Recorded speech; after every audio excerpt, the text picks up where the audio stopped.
2 Samuel 2. Daud menjadi raja atas Yehuda. Kemudian bertanyalah Daud kepada Tuhan, katanya, "Apakah aku harus pergi ke salah satu kota di Yehuda?" Firman Tuhan kepadanya, "Pergilah." Lalu kata Daud, "Kemana aku pergi?" Firman-Nya, "Ke Hebron." Lalu pergilah Daud ke sana dengan kedua istrinya, Ahinoam perempuan Yizrael dan Abigail bekas istri Nabal orang Karmel itu. Juga Daud membawa serta orang-orangnya yang mengiringinya masing-masing dengan rumah tangganya, dan menetaplah mereka di kota-kota Hebron.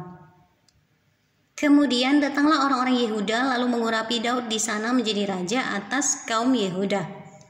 Ketika kepada Daud diberitahukan bahwa orang-orang Yabes Gilead menguburkan Saul, maka Daud mengirim orang kepada orang-orang Yabesin.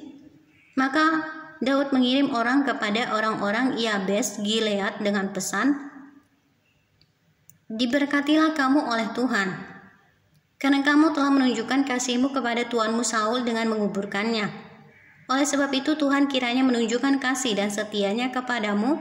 Aku pun akan berbuat kebaikan yang sama kepadamu, karena kamu telah melakukan hal yang demikian. Kuatkanlah hatimu sekarang dan jadilah orang yang gagah perkasa, sekalipun tuanmu Saul sudah mati dan aku telah diurapi oleh kaum Yehuda menjadi raja atas mereka." Peperangan antara Daud dan Isi-Boset.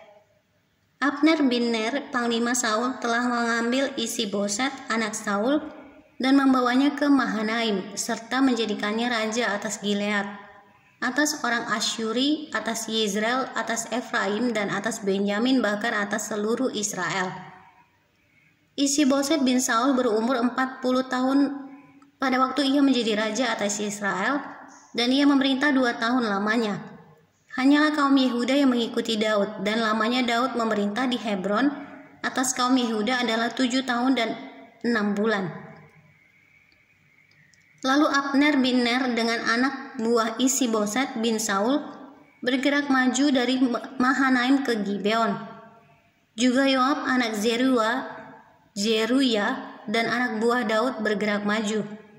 Mereka saling bertemu di telaga Gibeon lalu tinggal di sana. Pihak yang satu di tepi telaga sebelah sini dan pihak yang lain di tepi telaga sebelah sana. Berkatalah Abner kepada Yoab, "Biarlah orang-orang muda tampil dan mengadakan pertandingan di depan kita." Jawab Yoab, "Baik."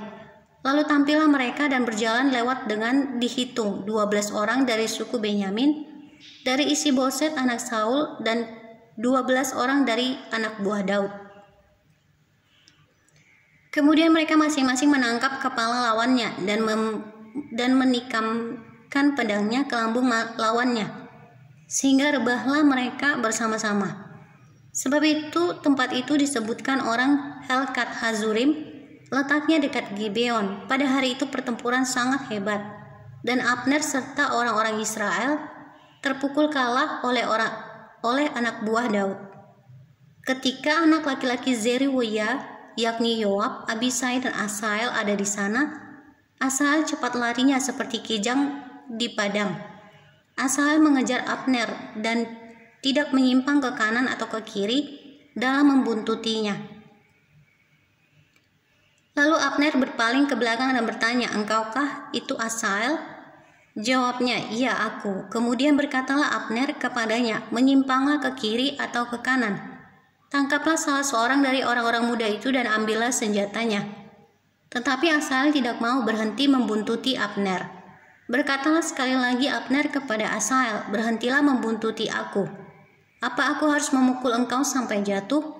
Bagaimana aku dapat memandang muka Yoab abangmu itu?" Tetapi Asael menolak berhenti. Lalu Abner menusuk ke belakang ke perut Asael dengan tombaknya, sehingga tombak itu menembus belakangnya, dan rebahlah ia di sana dan mati di tempat itu juga. Semua orang yang datang ke tempat Asael rebah dan mati itu berhenti di sana, tetapi Yoab dan Abisai mengejar Abner. Ketika matahari masuk dan mereka sampai ke dekat Bukit Ama yang ada di sebelah timur Gia, ke arah padang gurun Gibeon, berhimpunlah Bani Benyamin di belakang Abner menjadi satu gabungan dan bersiap-siap di puncak sebuah bukit. Berserulah Abner kepada Yoab, haruskah pedang makan terus-menerus? Tidak tahukah engkau bahwa kepahitan datang pada akhirnya?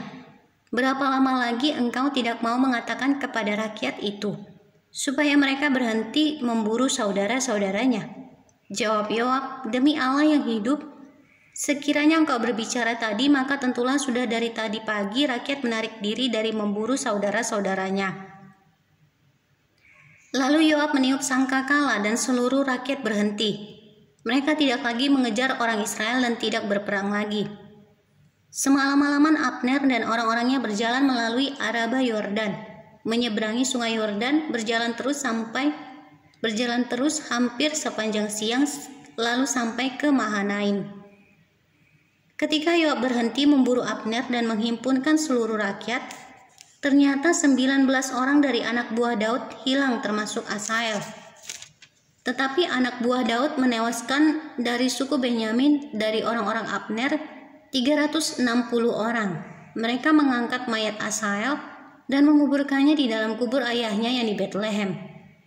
Kemudian berjalanlah Yoab dan orang-orangnya semalam-malaman itu dan sampai ke Hebron ketika hari sudah terang.